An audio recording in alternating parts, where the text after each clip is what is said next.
we're going to find the right person for the job. A program focusing on de-escalating mental health emergencies is having trouble finding recruits. I think mental health in general is a field that is struggling with staffing. Several people caught on video breaking into a Weld County farm. The sheriff's office needs your help finding them. Plus, a National Historic Site in southeastern Colorado is about to undergo a major expansion. More problems for the troubled Aurora Police Department. The city is figuring out what to do next after they no longer have any candidates for police chief. Now, 2 finalists withdrew, and then a third didn't have support from city leaders. Denver 7 investigator Jennifer Kowaleski has been following this closely. She joins us now to explain where the city goes from here. Jen? Shannon and Ann, this entire process hasn't gone well, and now there are concerns about how this will impact future candidates and the city's credibility. As we wait on the next steps, we want to walk you through the timeline of how we got here. The rollout for Aurora's next police chief started on shaky ground. Following a nationwide search, the city announced 3 finalists for Aurora's next police chief on September 21st. Hours later, one of those finalists dropped out, leaving Scott Ebner with New Jersey State Police and David Franklin, the chief of staff for Albuquerque Police, still in the running. 5 days later, a 3-day selection process played out. It included interviews with community members, the public, and city leaders. Did you question the hiring? Meanwhile, the community backlash continued to grow as concerns were raised about the lack of diversity and community voices being left out of the process. We are appalled. Activists held their own press conference on the day the finalists met with the community. Reinstate the task force immediately and stop this process, as it is unjust and it is undemocratic. The following week, City Council met behind closed doors during an executive session. And then, a little less than 2 weeks after the finalists were first announced, another setback. We learned Franklin pulled himself out of the running.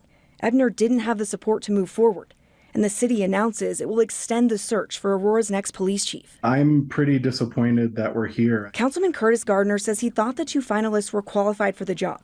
Moving forward, he says council needs to regroup and figure out what they want in a candidate. I'm really concerned about our ability to attract the right person for the job because of how this process has played out. My take on it is we really need to expedite the process.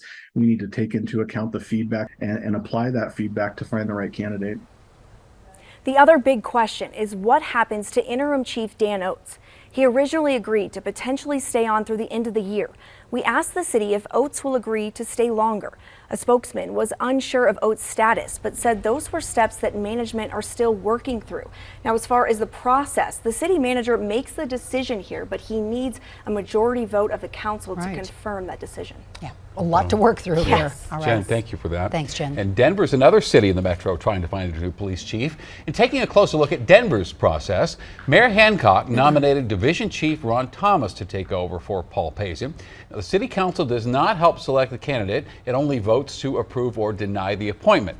So the council will vote on Thomas's appointment October 17th. Well, Aurora pairs police officers with mental health clinicians when responding to 911 calls. And this program cannot recruit enough mental health employees. Denver 7's Micah Smith explains how the city is now addressing this issue. He keeps trying to kill himself. Not many mental health professionals go to graduate school to wear bulletproof vests. But Courtney Tassin, Aurora's Crisis Intervention Program Manager, says that's exactly what's required for clinicians on the city's crisis response team. It's definitely not the traditional kind of counselor or social work role. The program pairs police and clinicians for mental health 911 calls. What they just aired was something that CRT would go on. Currently, I'm serving as a clinician on our team as well as being a program manager. As far as contracted clinicians at the moment, we do not have any. Tassin says that's because it's tough to recruit. I think mental health in general is a field that is struggling with staffing. I do sit on a board for all of the program managers across the state who are funded by the Behavioral Health Administration. There are over 1,000 vacancies across the state of Colorado. A few days ago, Aurora police shot and killed a man they say was threatening RTD bus riders with a knife. APD said the man was a part of a mental health work release program. The deputy called for police assistance. But some city leaders wanted to know why a mental health clinician wasn't called. So it's really hard to say if in that exact moment a crisis response team unit would have been dispatched. I wasn't there to hear the call notes or hear the air on the radio, but what I will say is our programs are best utilized when the primary concern for a call for service is mental health. Tassin says with so many mental health calls coming in, the need is growing, and with that, the need for funding. Currently, we are grant funded for our crisis response team. We're very thankful and lucky to have received the grants that we have, but the city is looking at funding this program and creating a more sustainable source of funding. In the meantime, until more clinicians come on board, Tassan says her team will do all they can to de-escalate situations and save lives. Reporting in Aurora, Micah Smith, Denver 7. Now let's dig a little bit more into why it is so hard to find mental health clinicians to fill these positions. Well, for one, the professionals in these positions aren't taught to be ready to put on a bulletproof vest to respond to scenes. And today we spoke with the program manager of the co-responder program at Weld Power. Weld Power helps provide mental health professionals for Denver's STAR program. Samantha Robbins says there's not much downtime in this kind of work. Now we're asking staff to be in crisis at all times. And so it's definitely a specialized population of clinicians that want to do this work and want to be in the field all day. And so we really try as a team to say, how can we support you with being in crisis all the time? How can we support you with being in the field for your entire, your entire work hours, right?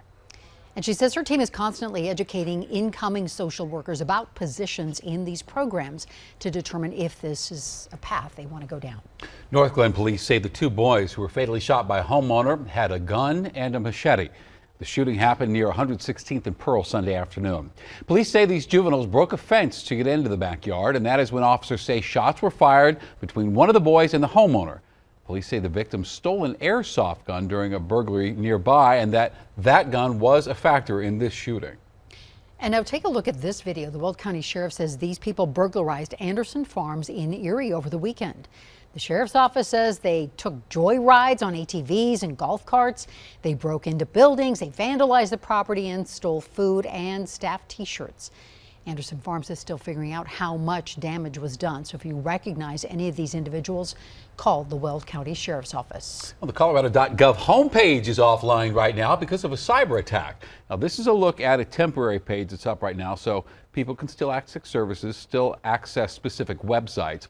The state says the attack by a suspected foreign actor targeted state government websites all over the U.S., and it's unclear when this homepage will be back online.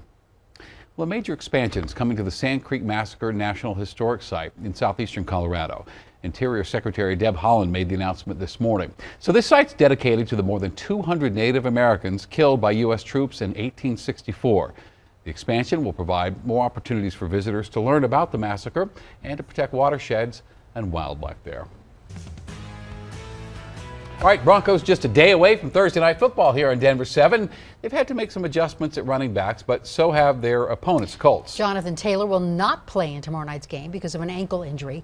He twisted his ankle in Sunday's game against the Titans. ESPN is reporting the Colts will use a combination of 3 running backs, including former Bronco Philip Lindsay, who is on the Colts practice squad. And you can watch the big game right here tomorrow night on Denver 7, and we are the only broadcast station carrying this game.